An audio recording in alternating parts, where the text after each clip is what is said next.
Hi you guys, welcome to the channel. If you do not know who I am, my name is Palesamoon, and I just quickly want to show you something that I really love. So I have this picture. It's like one of my favorite pictures ever. It's a picture of Brenda Fassie and Winnie Mandela. I just wanted to show that off. Anyway, guys, let's talk about something. Real quick. I've got some notes here because I know that I tend to lose my train of thought. Let's talk about something. Let me grab my drink actually.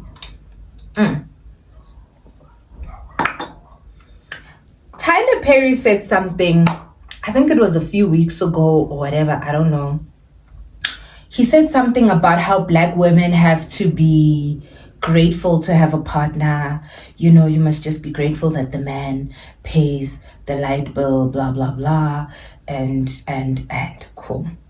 And a lot of black women came out and said okay, why are you selling us this nonsense of we're just happy to have a man, we're the ones who are supposed to do something, you're just supposed to be happy that the man is there next to you, vibing or whatever that men do when they broke. But let me not be nasty. Let me say something. There's something called the Ikea Effect. It's basically when you have a cognitive bias towards something that you have assembled or built, right? Ikea is an international, I believe it's a Swedish company, I'm not really sure, but it's an international furniture company where they realize that their customers have placed more value and have more sentimental feelings towards furniture that they assembled, right? Not necessarily difficult where you have to do this, but where you take a bit of your time and you assemble the furniture yourself, and the people that have that furniture, they really place a lot of sentimental value on it, right?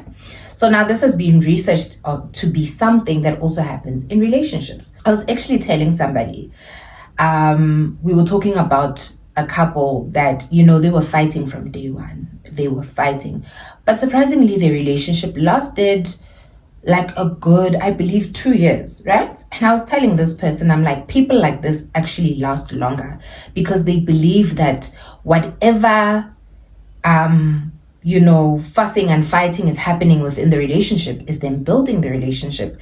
So it's hard for them to let it go because they're waiting for the end result of their table finally being assembled. Okay, so instead of taking this as a clue of, you know what, maybe we're not getting along, maybe this is not our type of thing, they're waiting to assemble their table so they can be like, see, all of the fighting, all of the it's worth it. And I'm not saying that in relationships people don't fight or argue or disagree. These things happen. A relationship is naturally built. But I feel like the internet, or right now, or our generation, because we've got a lot of sassy men these days, they make it seem like they're entitled to a woman's effort, entitled to a woman's energy of what do you bring to the table, what do you do, what does she bring to the table, what did she bring to the table with umkhulu wakho? And I'm not even saying this from a rude place, I'm just saying that masculine men understand what a woman brings to the table. A woman literally brings her life to the table. There are so many other factors to things like childbirth, to things like just being a partner to a man, has a lot of connotations to it for a woman. A lot of the guys on TikTok, when I say something, they come at me, oh, somebody hurt you, somebody did this. Nobody had to hurt me, honey. I've seen generations of women in my family, and I've learned from them that you gain nothing in a relationship when you're putting yourself and saying, I'm going to love this man unconditionally. I'm going to build this man. I have seen someone build a man. I know where it goes. I'm not saying all of these relationships end the same way or if it happens the same way, but I'm saying I have seen a woman build a man from nothing, and there's nothing that came from it. You know what I mean? Because another thing, men are not the type of people who care to be loved. I've said this again on TikTok. Men don't care to be loved. Men care about their ego and their identity. They care about how something makes them look. This is why when a man gets rich, the first thing he does is get a woman that resembles what financial status or economic status he is in at the time. This is the woman that I'm with now, which means this is how I am and this is what's going on with my life. Women are props to men. Again, I love men quite a lot. I think that men are useful people. I love them. I feel like and I don't want to say this because it's gonna sound like I'm bashing black men, and I love black men. I'm a pro-black person, but I feel like it's so bizarre that a black man will sit and be like, you know what, I don't know what's going on in my life right now. I don't really have a job or any, like prospects of what's like happening. This is the perfect time for me to have some children. Literally. Which other man of any races and I'm not saying there are no deadbeat white men or deadbeat Chinese men or deadbeat whatever. I'm just saying that we live in a culture where a man is okay with having a family and he has nothing going on for him. Nothing going on for him. And I'm going to say this to black women too. Why are you so okay with that? Why are we okay with baby mama culture? Why are we okay with baby mama culture? And this is not even for a girl in the township, maybe, or Richeriase Spray, or Richeriase David. This is literally something that you will see happen to Keke Palmer. You see this happen to people like Summer Walker, honestly, I shouldn't even put her in this conversation because she's a pick-me of notes, But this happens to women who are like established and making it, and we look at them and we're like, wow. And she is going to be reduced to a baby mama. And yes, I understand not everyone is looking to get married. Not everyone is looking to have like your traditional family, mommy and daddy, blah, blah, blah. But let's look at the quality of the men that you are then, procreating with. Let's look at the quality of men. Talking about Keke Palmer, right now, there's this thing that's been trending that her partner abuses her. Yes, we were not in the house. We don't know if Batrabana or Genzagalani. There's some evidence, the security footage where this guy is putting hands on her. I'm sorry, ma'am. Steve Harvey, as much as he talks a lot of stuff that I don't agree with, there's other things that, in terms of relationships, Steve Harvey has it right there on point. Right there on point. That's why people try to find faults with his wife and say, she's cheating, she's doing this, he's a simp. But Steve Harvey sat down with Keke Palmer and said, let me hook you up with some billionaires. But she's like, no, I want to be in love. And I think this is the thing. The funny thing is, who says you cannot love a man that's established? Who says that men who are established are difficult to love? There was also this thing where it was like, no, those type of men, they're heartless, they're this. I don't even think this comes from people who have been with those type of men or who attract the right type of men who are established, because I fear broke men. You know why? I fear a man who has nothing to lose. A man who has nothing to lose, I fear him. He can do anything to you. And Keke Palmer was like, Kiki, while Steve Harvey is like, yeah, no, I'm gonna hook you up with this. It's like, no, but those are not the best people. I don't know what she said verbatim. I can't really remember. But she said something along the lines that, those are not like the best people. Honey, now you got a broke nigga in your house, putting hands on you. Putting hands on you because when you want a man who is an IKEA table, you must assemble him yourself. You must assemble this man yourself. And yes, let's now talk about how, yes, there's a very low percentage of men who are established, right? Yes. But if you are going to build with a man who has something going for him, who has some level of character development. And I was saying this, that I don't understand when South African women in particular are pick-me's, because who are you trying to get picked by? You're trying to get picked by the same batch of men, like these niggas. These are the niggas you trying to get picked by. These are the... I'm sorry. I'm sorry. And if you find anything offensive that I say here, I've realized something about myself. I am tired of trying to put myself in a neat little cute box where I try to be something that I'm not, or I'm this. This is how I speak. This is how I am. You can ask me. I've got my email. I've got Instagram. I'll put my handle right here. DM me and be like, why are you like this? I have decided that this is my time to be blunt, you guys. Like, this is my time to be blunt. Again, some of you know that I've been studying life coaching. I'm about to get certified as a life coach. And if you do not like the way I sound here and I sound too blunt, then definitely miss me for a session. But if you want the truth, about things, come and email me and book a session with me and we can talk about things, because I think women like me are very much needed. And this is why I have this picture here with me, because the spirit of Winnie Mandela and Brenda Fassie must be here within me, with me, and tell me, Hore, were these people your traditional feminine voices that, oh, I'm so cute and I'm so, No. A lot of what they did, Brenda Fassie was like a sexual deviant. People didn't understand her. Energy was too much. It was too this. But she was an icon. Winnie Mandela, another icon. She understood the struggle. She understood what had to be done. And I'm not saying that I'm, them or whatever, but I'm saying that there are certain women who are not palatable. And if I am one of them, I'm okay with it. I'm okay with it, because Black women, we are being bullied all the time into these little corners of like, you're supposed to do this and you're not this and nah. What do you bring to the table? 50-50. Even the other day, it was trending where, what's this thing that was trending? The ceiling challenge.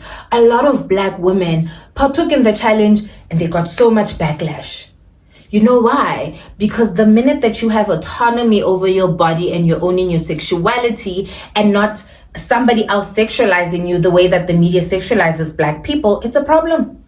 The way that the media sexualizes Black women, it is a problem, because it's cool when they do it, but it's a problem when I do it. It's a problem when I shake my ass, but it's fine for somebody to sexualize me. But if I do it, then it's like,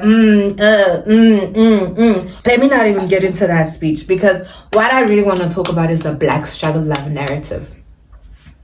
And I want you, if it's worked for you, if you've built a man and it's worked for you, tell me.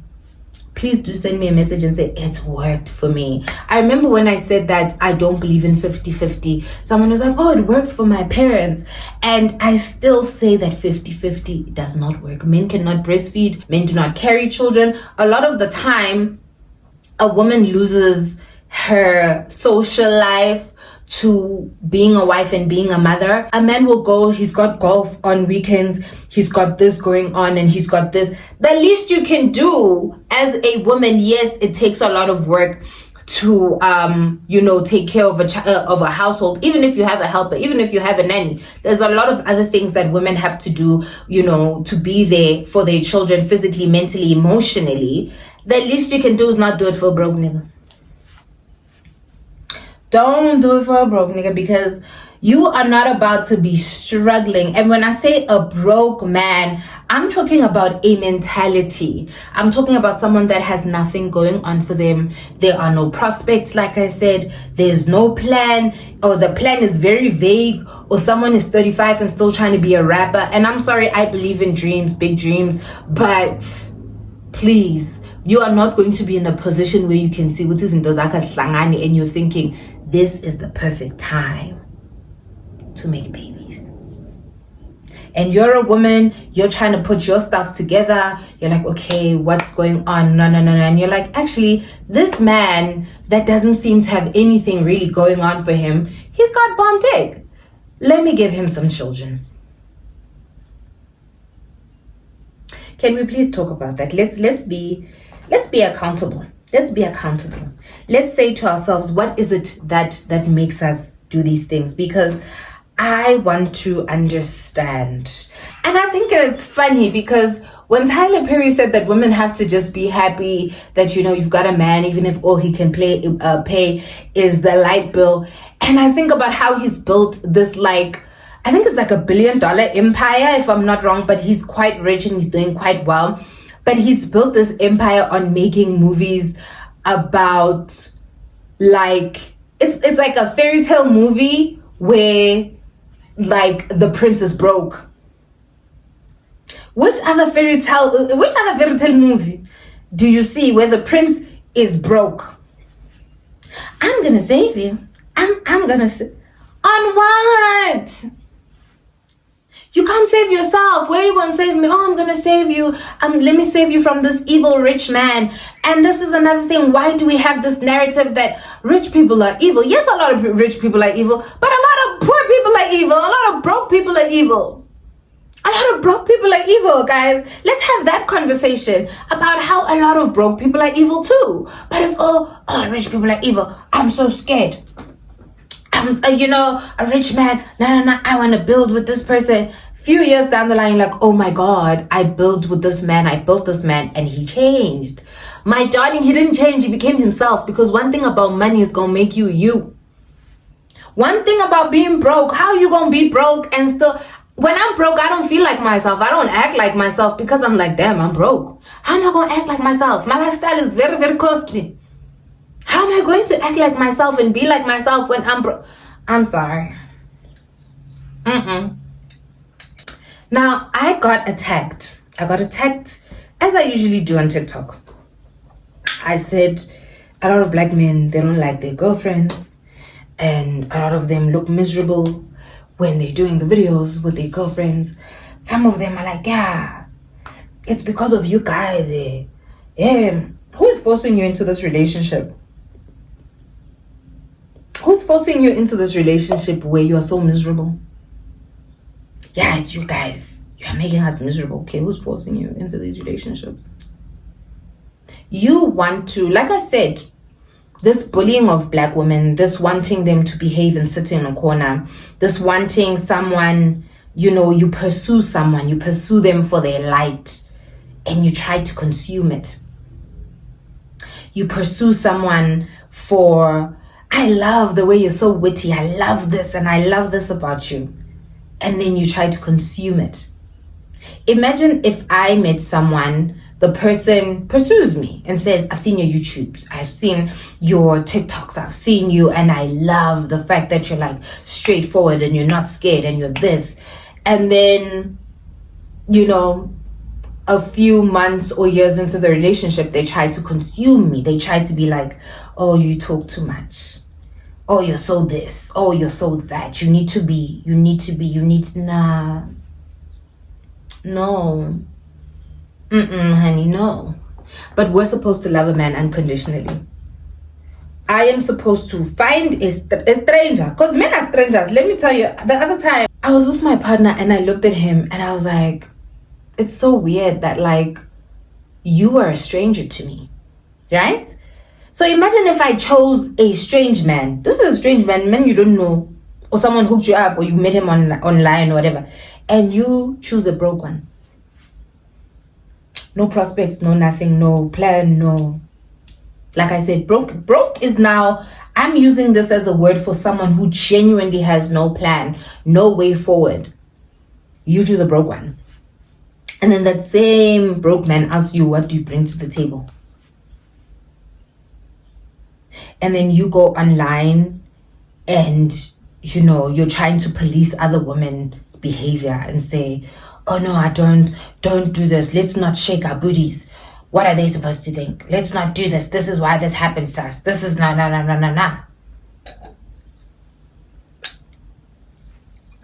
Honey, I'm doing a YouTube video drinking Hennessy VSOP. And you know what's gonna happen? A few years from now, I will be married with children. The man that I want, the man that wants me, nothing is going to stop him from having me. Nothing. And the man that I want, nothing will stop me from having him. So no amount of bullying is going to make me go and pick some broke stranger. Oh, that's strong. It's not going to happen. It's not gonna happen. And I know people are like, yeah, but then you guys don't want to work. You guys don't want to this. First of all, that's the wrong thing to say to me because I'm a business owner. I have my own stuff. I drive a luxury vehicle. I live in a nice area. I take care of myself and others. But even if I was not that type of person, my choice to say I choose to rear children with this type of person is enough. It is valid. It's valid. But we're not supposed to be able to say that because you have to, no. As a woman, you are the prize. Like I said, literally in a relationship, what you bring is your life. You bring your life. We make the most changes to our lifestyles when we're in relationships. A man who plays golf will still play golf, still go out with his friends, still live his normal everyday life. But there are certain behaviors that you must adhere to. And I'm very much okay with that. If I feel like I'm not being oppressed in a relationship, if you ask me, Jorge, can you, do this? And I feel comfortable with it, I will do it. Because that's what I bring. I bring that thing. I will submit to you. In a relationship, I'll submit. Me, my darling, I submit in a relationship. You'll see me talk here and say blah, blah, blah. I never said anything about not submitting to a man. All I'm saying is make sure you're submitting to the right type of man. Because I am seeing a culture of Black women being bullied. Black women are being bullied. It's this whole, you guys are feminists now. You guys are this now. This is what's happening now. No, my darling. No. So that's all I wanted to say to you guys today. I wanted to have a little chit chat with you guys today. I know I tried to stay far away from like the hypergamy talks and the relationship talks. I'm like, you know what? This is a personal development channel for women. Let's make it peaceful. Let's make it but I am tired of trying to put myself in a cute little box because that's another thing that, I feel like is sold to us. This thing of like being this quiet, calm Black woman sitting over there. Oh, you need to, nah. I'm tired of it. I'm tired of it. I'm tired of it, you guys. Anyway, I think I'm done. You know what? If you're new to the channel, welcome. I know you're probably like, okay, what was that? But like, this is what it is. So please do subscribe. Please do like the video if you did like it. If you didn't like it, like I said, come on my socials and be like, what I didn't understand is this. What did you really mean about this? What's the thing? Okay. And I will say again, I am ready to take life coaching sessions. So you guys email me for a session, and it is a paid session. Unfortunately, I'm not going to be doing any free work because when I was studying, it cost me money. School costs money again. So I did. So yeah, you guys, you can email me for a paid session with me. It will be an online session. I'm not doing like physical one-on-one sessions yet. It'll be an online session. Please do email me. And thank you for watching. To everybody who is already subscribed, thank you so much for watching. Until next time. Mwah.